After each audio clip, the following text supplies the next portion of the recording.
बिस्मिल्लाहिर्रहमानिर्रहीम। अस्सलाम वालेकुम।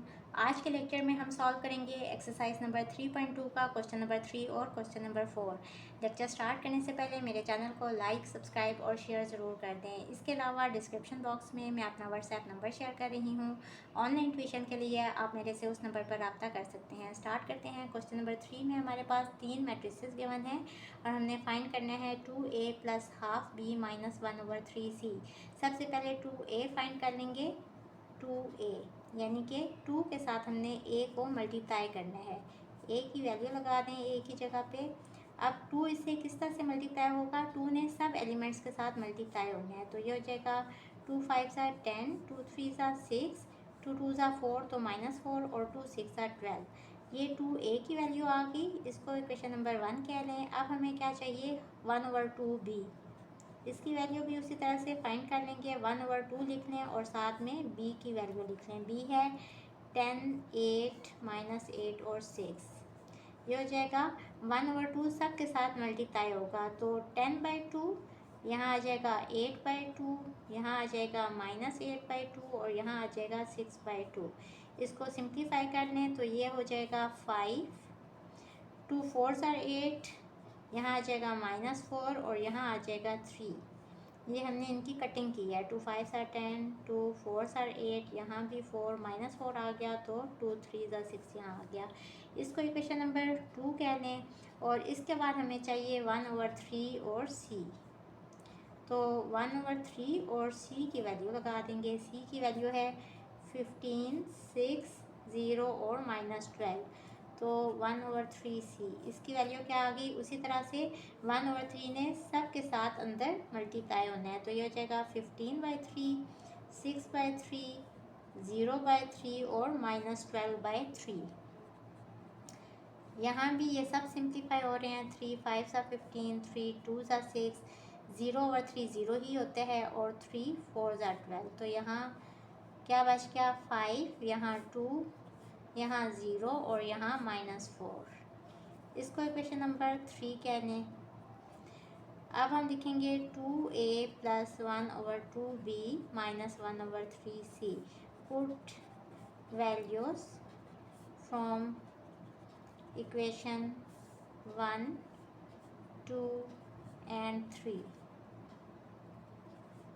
वी हैव, ये हमें चाहिए ना, 2a + 1/2b - 1/3c। तो ये इक्वल हो जाएगा 2a की क्या वैल्यू है वो लगा दें इक्वेशन नंबर 1 से, -4 और 12 प्लस 1/2b, प्लस लगा के 1/2b की जगह पे ये मैट्रिक्स, इसकी वैल्यू लगा दें 5, 4, -4 और 3 और फिर नेगेटिव साइन लगा के इसकी वैल्यू लगा दें 5, 2, 0 और -4। अब इनको सिंप्लीफाई कर लेंगे। देखें मैट्रिसेस के ऑर्डर सेम है, इट मीन्स के करस्पॉन्डिंग एलिमेंट्स यहाँ ऐड हो जाएंगे। पहले इनको ऐड कर लें। 10 + 5 कितना होते हैं? चलें पहले ये स्टेप कर लें। 10 + 5 यहाँ हो जाएगा 6 + 4, यहाँ हो जाएगा -4 और plus into -4 which is equals to -4 -4 और 12 + 3 और नेगेटिव साइन के साथ ये वाला मैट्रिक्स 5, 2, 0 -4। यहाँ क्या आ गया? 15, 10 -4 और -4 इज़ -8 और 12 + 3 इज़ 15 और -5, 2, 0 -4।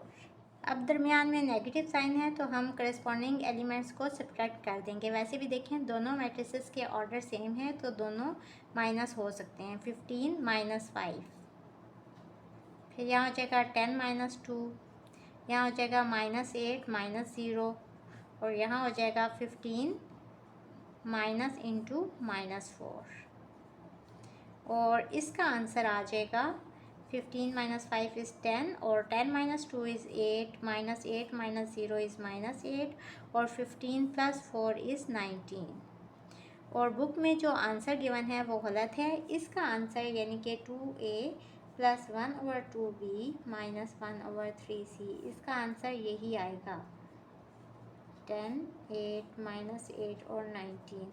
और बुक वाला आंसर कब आएगा? जब यहाँ पॉजिटिव साइन होता है। अगर आप यहाँ पॉजिटिव साइन लिखें ना तो 15 + 5, यहाँ बुक में जो आंसर गिवन है यहाँ 20 है, तो 15 + 5 20 होता है। इसी तरह यहाँ 12 गिवन है, तो 10 + 2 12 होते हैं। इसी तरह यहाँ -8 गिवन है, तो -8 + 0 -8 होता है। और यहाँ 15 और -4 विच इज़ इक्वल्स टू 11, यहाँ 11 गिवन है। तो बुक में जो आंसर है वो गलत है, क्योंकि यहाँ देखें क्वेश्चन में तो यहाँ नेगेटिव साइन है ना, तो इसको हमने नेगेटिव साइन के साथ ही सॉल्व करना था। अगर यहाँ पॉजिटिव साइन होता तो हमारा भी आंसर वही आ जाता जो बुक में होता। इसके सेकंड पार्ट में हमने a-1/2 b की वैल्यू फाइंड करनी है, तो a-1/2 b लिख लें और इनकी वैल्यूज पुट कर दें। a मैट्रिक्स की जगह पे इसकी वैल्यू लगा दें और -1/2 और b की जगह पे b मैट्रिक्स लिख दें।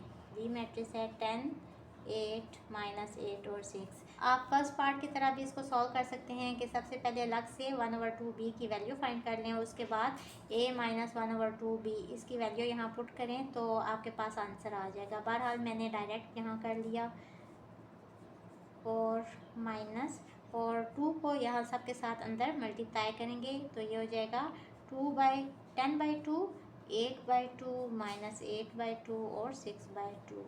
इसकी वैल्यू हम इसके फर्स्ट पार्ट में भी फाइंड कर चुके हैं, आप वहाँ से वैसे डायरेक्ट भी देख सकते हैं। ये हो जाएगा 5, यहाँ आ जाएगा 4, यहाँ -4 और यहाँ 3। इसके बाद दोनों को हमने माइनस करना है। देखिए दोनों के ऑर्डर सेम हैं दोनों मैट्रिसेस के, तो करेस्पॉन्डिंग एलिमेंट्स जो हैं वो माइनस हो जाएंगे। 5 - 5 इज़ 0, 3 - 4 इज़ -1। आप डायरेक्ट ना करें बेशक, आप पहले वो स्टेप कर लें कि 3 और -4 लिखें, फिर -2 -4। इसको किस तरह से लिखेंगे? इस तरह, इस जगह पे -2 और नेगेटिव साइन और फिर -4, तो यह हो जाएगा -2 और +4 विच इज़ इक्वल्स टू +2। यहाँ आ जाएगा 2 और 6 -3 विच इज़ इक्वल्स टू 3। सो ये हमारा आंसर आ गया a-1/2 b का। क्वेश्चन नंबर 4 में a, b, c, d और e ये मैट्रिसेस हमें गिवन है और हमने चेक करना है कि क्या a + b इक्वल है c के या नहीं। तो सबसे पहले हम लेफ़्ट हैंड साइड ले लेते हैं which is equals to a + b। अब यहाँ वैल्यूज़ पुट कर दें। ए की जगह पे ये वाला मैट्रिक्स लिख लें, ए वाला, और पॉजिटिव साइन, और फिर बी मैट्रिक्स लिख लें 1 - 2 3 3। अब दोनों के ऑर्डर सेम है तो करेस्पॉन्डिंग एलिमेंट्स ऐड हो जाएंगे। 1 + 1 2, 2 - 2 इज़ 0, 3 + 3 इज़ 6 और -3 + 3 इज़ 0। अब देखें ये कौन सा मैट्रिक्स आ गया? सी वाला which is equals to C which is equals to right hand side. So a + b का आंसर c ही है, ये हमने चेक कर लिया। अब इस पार्ट को भी उसी तरह से हम सॉल्व करेंगे। c की जगह पे c की वैल्यू लगा दें 2 0 और 6 0, प्लस d की जगह पे इसकी वैल्यू लगा दें, d क्या है 2 6। यहाँ लिखें कि ये हमने ली लेफ़्ट हैंड साइड। अब देखें इसका और इसका ऑर्डर सेम नहीं है, यहाँ 2 रोज़ हैं और 2 ही कॉलम्स है, तो इसका ऑर्डर है 2/2, यहाँ 2 रोज़ हैं और 1 कॉलम है, तो इसका ऑर्डर है 2/1। दोनों का ऑर्डर सेम नहीं है तो करेस्पॉन्डिंग एलिमेंट्स तो ऐड हो ही नहीं सकते, क्योंकि देखें 2 में तो 2 ऐड हो जाएगा, 0 में यहाँ कौन सा एलिमेंट ऐड होगा? यहाँ तो इसके करेस्पॉन्डिंग एलिमेंट कोई है ही नहीं। तो हम लिखेंगे कि since order of both matrices are not equal या are not same, so we cannot add these two matrices। अगर ये ऐड ही नहीं हो सकते तो left hand side right hand side के इक्वल कैसे आएगी? So left hand side is not equal to right hand side, यानी कि c + d is not equals to e। अगर ये ऐड नहीं हो सकते तो e तो ऐड करके कोई एक मैट्रिक्स आया हुआ है ना, तो यहाँ तो लेफ़्ट हैंड साइड पे 2 मैट्रिक्स आ गए। इट मीन्स के c + d is not equals to e। Next part में भी उसी तरह से हमने d + d को e के इक्वल चेक करना है कि ये इक्वल है या नहीं। तो लेफ़्ट हैंड साइड ले लें which is equals to d + d। d + d यानी कि 2d, d की जगह पे इसकी वैल्यू लगा दें, 2 × d है 2 और 6, तो 2 इन दोनों के साथ मल्टीप्लाई होगा तो 2 2 ज़ा 4 और 2 6 ज़ा 12। या आप ऐसे भी कर सकते हैं कि डी की जगह पे वैल्यू लगाएं 2 और 6, यहाँ भी 2 और 6, तो 2 + 2 4 ही होता है और 6 + 6 12 ही होता है। तो दोनों तरह से आंसर आपका यही वाला मैट्रिक्स आएगा। अब यहाँ से ई चेक करें, ई तो कोई और मैट्रिक्स है, तो this is not equals to E. यहाँ से हमारे पास क्या आ गया कि डी + डी जो है ये ई के इक्वल नहीं है। अब इस पार्ट में भी ई माइनस डी फाइंड करेंगे कि वो क्या है, तो लेफ्ट हैंड साइड ले लेंगे ई माइनस डी।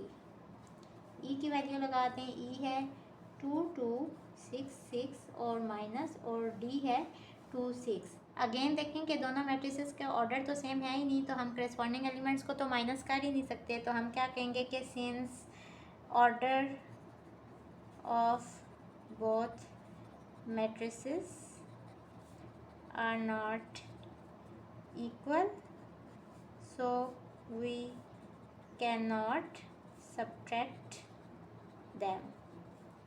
अगर ये सब्ट्रैक्ट नहीं हो सकते तो ई भी कोई अलग से मैट्रिक्स है, डी भी कोई अलग से मैट्रिक्स है, तो यहाँ इस साइड पे तो 2 मैट्रिक्स आ गए, लेकिन इसकी जो राइट साइड है वहाँ सिर्फ एक मैट्रिक्स है which is equals to C, तो ये साइड इसके इक्वल नहीं है। This implies that E minus D is not equals to C. So ये हमारा क्वेश्चन नंबर 4 कंप्लीट हुआ। होपफुली स्टूडेंट्स आपको आज के लेक्चर की समझ आ गई होगी। अगर आप मेरे चैनल पर नए हैं तो मेरी वीडियोस को लाइक, सब्सक्राइब और शेयर ज़रूर कर दें। इसके अलावा डिस्क्रिप्शन बॉक्स में मैं अपना व्हाट्सएप नंबर शेयर कर रही हूँ। ऑनलाइन ट्यूशन के लिए आप मेरे से उस नंबर पर रब्ता कर सकते हैं। इसके साथ ही मुझे दें इजाज़त। अल्लाह हाफिज़।